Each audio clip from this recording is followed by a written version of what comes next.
NIMS academy YouTube च्यानलमा तपाईहरुलाई स्वागत गर्न चाहन्छु। आज हामी यस भिडियोमा हेर्नेछौँ कसरी हामी ठूलो प्रकारको पीडीएफ फाइललाई सानोमा कन्भर्ट गर्न सक्छौं र त्यसको क्वालिटी लुज पनि हुँदैन र हाम्रो त्यो टाइमलाई कसरी रिड्युस गर्न सकिन्छ अपलोड गर्दाखेरि अथवा सेन्ड गर्दाखेरि हामी यो भिडियोमा हेर्नेछौँ।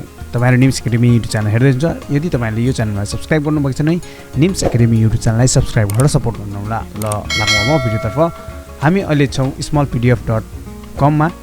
यो लिंक तपाईँ म डिस्क्रिप्सन बक्समा दिनेछु अथवा यहाँ तपाईले डाइरेक्टली smallpdf.com गर्नुभयो भने तपाईले यहाँबाट डाइरेक्टली यो वेबसाइटमा आउन सक्नुहुन्छ। यो वेबसाइटमा आइसकेपछि यहाँबाट अप्सनहरु हेर्न सक्नुहुन्छ। PDF to Word, merge PDF यसरी हेर्न सक्नुहुन्छ। अनि हामी चाहिँ अहिले गर्दैछौँ एक्सप्लोर अल पीडीएफ टुल गर्नु होला। कम्प्रेस पीडीएफ हामी कम्प्रेस गर्दैछौँ। कम्प्रेस पीडीएफ गरौँ, चुज गरौँ फाइललाई।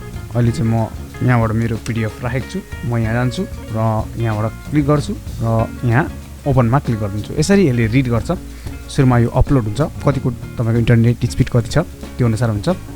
त्यसपछि तपाईको हुन्छ। अब यहाँ चाहिँ तपाईले बेसिक र प्रो भन्ने छ। यहाँ चाहिँ तपाईले पैसा तिर्नुपर्ने हुन्छ हैन, हल्का तपाईले केही अमाउन्ट तिर्नुपर्ने हुन्छ। त्यसको लागि अहिले चाहिँ नजाऊ, अहिलेको लागि म बेसिक कम्प्रेसनमा जान्छु।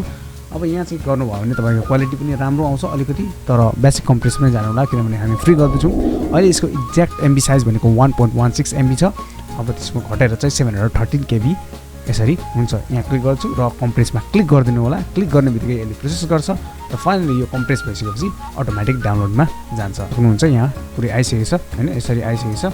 अब यहाँ चाहिँ तपाईले सिम्पली डाउनलोडमा क्लिक गरिदिनु होला, सेभ टु डिभाइसमा गरिदिनु होला। अटोमेटिक यहाँबाट फाइल चाहिँ डाउनलोड भइसकेको छ र कम्प्रेस पनि भइसकेको छ। यहाँ हेर्न सक्नुहुन्छ। पहिले त्यो फाइल साइज भनेको हाम्रो 1.16 एमबी थियो भने अब मैले प्रोपर्टिजमा तपाईहरुलाई देखाउँछु। प्रोपर्टिजमा हेर्न सक्नुहुन्छ।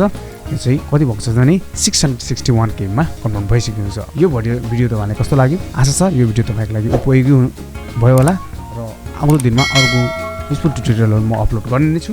त्यतिन्जेलको लागि बिदा दिनुहोस्। धन्यवाद। Have a nice day. Have a good time.